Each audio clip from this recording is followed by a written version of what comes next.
BRS ప్రతిష్ట తనతోనే పెరిగిందని జగిత్యాల ఎమ్మెల్యే సంజయ్ కుమార్ అన్నారు. తనను విమర్శించే వాళ్లు ఆత్మ విమర్శలు చేసుకోవాలని అన్నారు.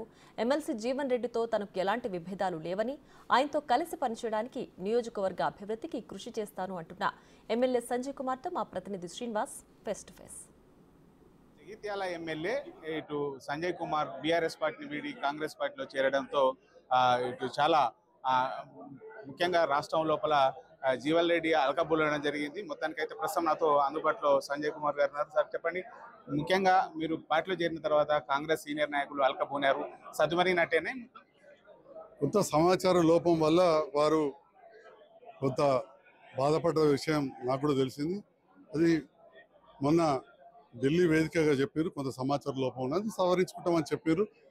కాంగ్రెస్ కార్యకర్తలకు కానీ వారికి కానీ సముచిత స్థానం గౌరవం ఇస్తా ఉన్నారు. వారు నాకంటే చాలా చాలా సీనియర్ నాయకులు కాబట్టి అది పార్టీ చూసుకుంటారు, ముఖ్యమంత్రి గారు చూసుకుంటారు.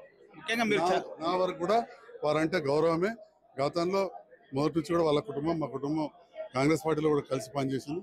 మధ్యలో నా మిత్రుడు రమణ గారి కోసం నేను తెలుగుదేశంలో పోవడం, ఆ తర్వాత కవితమ్మ గారు ఆవాదంతో టీఆర్ఎస్లోకి వచ్చి వారిపైన పోటీ చేయడం, ఇవన్నీ జరిగినాయి. రాజకీయ కుటుంబం కాబట్టి రకరకాల నిర్ణయాలు అప్పుడప్పుడు ఉంటా ఉంటాయి. వారు కూడా తెలుగుదేశం నుంచి కాంగ్రెస్లోకి వచ్చింది పార్టీలు. సో తప్పకుండా నేను వారితోటి గౌరవప్రదంగానే ఉంటాయి. ఎప్పుడు కూడా అట్లే ఉన్నాం. మేము ఎన్నడూ శత్రుత్వం లేదు, రాజకీయ ప్రత్యర్థులం అంతే. ముఖ్యంగా మీరు బీఆర్ఎస్ పార్టీ నుంచి 2 సార్లు కూడా ఎమ్మెల్యే గెలిచారు. ఇప్పుడు ప్రజెంట్ కాంగ్రెస్ పార్టీలోకి రావడానికి గల కారణాలు ఏంటి అంటే జగిత్యాల అభివృద్ధి కోసమే మీరు కాంగ్రెస్ ముఖ్యంగా 3 కారణాలండి. ఒకటి, ఒక రైతు బిడ్డ అయిన యువ ముఖ్యమంత్రి రేవంత్ రెడ్డి గారు సాహసోపేతమైన నిర్ణయం తీసుకుని 31,000 కోట్లు ఒక్కసారి రైతుల ఖాతాలో వేయడం అనేది చాలా పెద్ద విషయం. అది జరగబోతున్నందుకు వారికి కూడా నేను మళ్ళీ మరొకసారి హృదయపూర్వక ధన్యవాదాలు రైతుల పక్షాన, నా నియోజకవర్గ ప్రజల పక్షాన. రెండవది, 6 గ్యారెంటీల్లో భాగంగా ఇప్పటికే కొన్ని మొదలుపెట్టింది, ఇంకా చేస్తారని భావిస్తున్నా. మూడవది, మహిళల పట్ల వారు ఎంతో గౌరవంతో కూడా ఎన్నో కార్యక్రమాలు తీసుకున్నారు. నాలుగవది, ఈ ప్రాంత అభివృద్ధి లక్ష్యంగా నేను కాంగ్రెస్ ప్రభుత్వంకు ఏదైతే రేవంత్ రెడ్డి గారు ప్రాతినిధ్యం వహిస్తారో, వారి మంత్రివర్గం ఉన్నదో వారితో కలిసి పనిచేద్దామని అనుకుంటున్నా. ఇంకా పార్టీ సభ్యత్వం తీసుకోలేదు. ముఖ్యంగా నిన్న కేటీఆర్ మీ పైన విమర్శలు చేయడం జరిగింది. తనకు ఉన్నటువంటి క్రషర్ బిజినెస్ కోసమే కాంగ్రెస్ పార్టీలో చేరారని చెప్పారు. దీన్ని ఎలా చూస్తారు? వారి విజ్ఞతగా వదిలేస్తున్నా.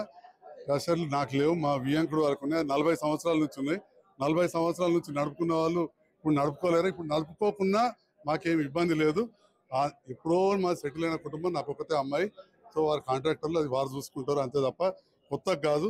ఇవాళ క్రషర్ పెట్టి ఇక్కడ నడిపేదేం లేదు. 40 ఏళ్ళకెళ్ళి ఉన్నాయి వారికి. బీఆర్ఎస్ పార్టీని మీరు స్ట్రెంథన్ చేశారా, లేకపోతే స్ట్రెంథన్ ఉన్నటువంటి బీఆర్ఎస్ పార్టీలో మీరు అప్పుడు జగిత్యాలలో చేరారా? ఎట్లా చూడొచ్చు? 2014లో బీఆర్ఎస్ పార్టీ ఏ పరిస్థితులు ఉండేదని అందరూ తెలుసు. కౌన్సిలర్ టికెట్ ఇస్తామంటే పారిపోయిన పరిస్థితి. అసలు కౌన్సిలర్ అభ్యర్థులు లేరు. ఎంపీటీసీ టికెట్ ఇస్తామంటే ఎవరు లేరు. ఆ సందర్భంలో నన్ను కవితమ్మ గారు ప్రోత్సహించి నేను వచ్చిన తర్వాత ఎంపీటీసీ కౌన్సిలర్స్ ఏమో అన్ని అయిపోయి ఎలక్షన్ దగ్గరికి వచ్చింది, అభ్యర్థులు కూడా లేరు.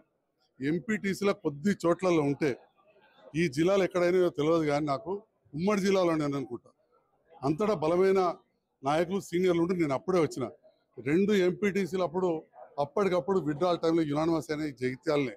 తుంగూరు లాంటి పెద్ద గ్రామం, అంతర్గామం లాంటి ఒక పెద్ద గ్రామం, అసలు అప్పుడే గెలిచామని ఆ కొద్ది ఓట్లతో ఓడిపోయినా. ఎందుకంటే జీవన్ రెడ్డి గారు అప్పుడు కూడా ఇదే లాస్ట్, సంజయ్ గారికి దవాఖాన ఉంది అన్నారు. సో ఖచ్చితంగా నేను చెప్తున్నా, నేను వచ్చిన తర్వాతనే బలోపేతమైంది. అట్ ద సేమ్ టైం చెప్తున్నా, నాకు కవితమ్మ గారి సహకారం కూడా ఉండే. ఇది ముఖ్యంగా తాను బీఆర్ఎస్ పార్టీలోకి వచ్చిన తర్వాతనే ఇక్కడ బీఆర్ఎస్ పార్టీ అభివృద్ధి చెందింది, స్ట్రెంథన్ అయ్యింది. తాను జగిత్యాల ప్రాంత అభివృద్ధి కోసం మాత్రమే కాంగ్రెస్ పార్టీలో చేరాను. ఖచ్చితంగా ఈ 5 ఏళ్ల లోపల జగిత్యాల ప్రాంతాన్ని ఒక మోడల్ సిటీగా అభివృద్ధి చేస్తానని చెప్పి సంజయ్ కుమార్ చెప్తున్నటువంటి పరిస్థితి కనపడుతుంది. కెమెరా పర్సన్ అంజితో శ్రీనివాస్.